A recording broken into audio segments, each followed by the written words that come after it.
Сонячне світло є необхідним для здоров'я. Вітамін Д виробляється в шкірі людини під впливом ультрафіолетових променів. Його дуже бракує взимку, а також тим, хто працює у закритому приміщенні і мало часу проводить на вулиці. Ідея солярію виникла в Європі у 1903 році. Наближення Другої світової війни спонукало дослідників використовувати штучні джерела ультрафіолетового випромінювання для підтримки здоров'я робітників фабрик, заводів та шахт, які отримали достатню кількість сонця.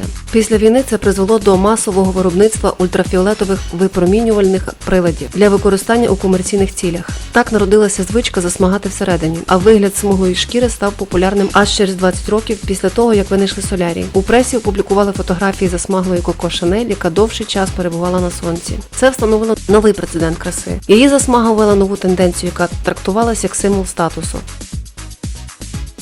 Сонце випромінює 3 типи ультрафіолетових променів – УВА, УВБ і УВЦ. Всі з них при тривалому впливі на шкіру є шкідливими. Але промені УВЦ є найнебезпечнішими для людини і, на щастя, атмосфера Землі їх не пропускає. Вони можуть досягти поверхні Землі лише в області озонових дир.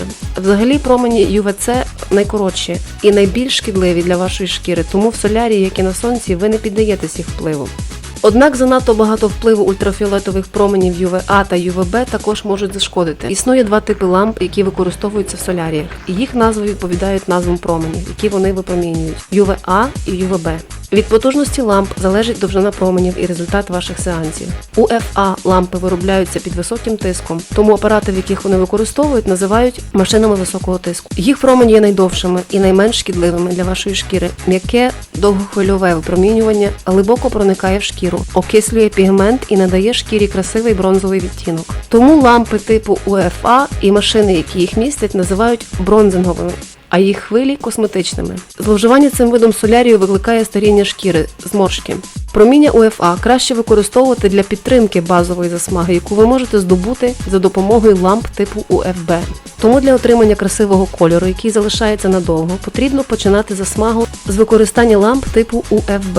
І після надбання бази, після 3 або 5 візитів, підтримувати тон променями типу УФА, який не палить шкіру, а лише робить її темнішою.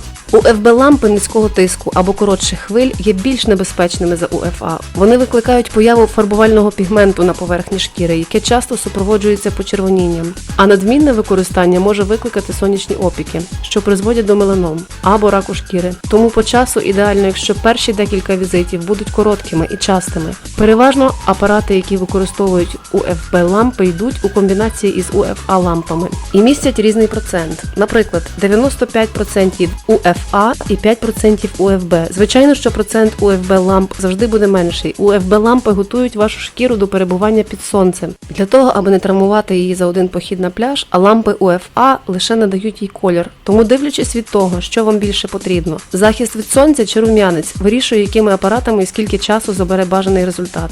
Слід зауважити, що добре спланований курс відвідування солярію не тільки зекономить ціну відвідувань, а й допоможе уникнути опіків і закріпити колір на тривалий час.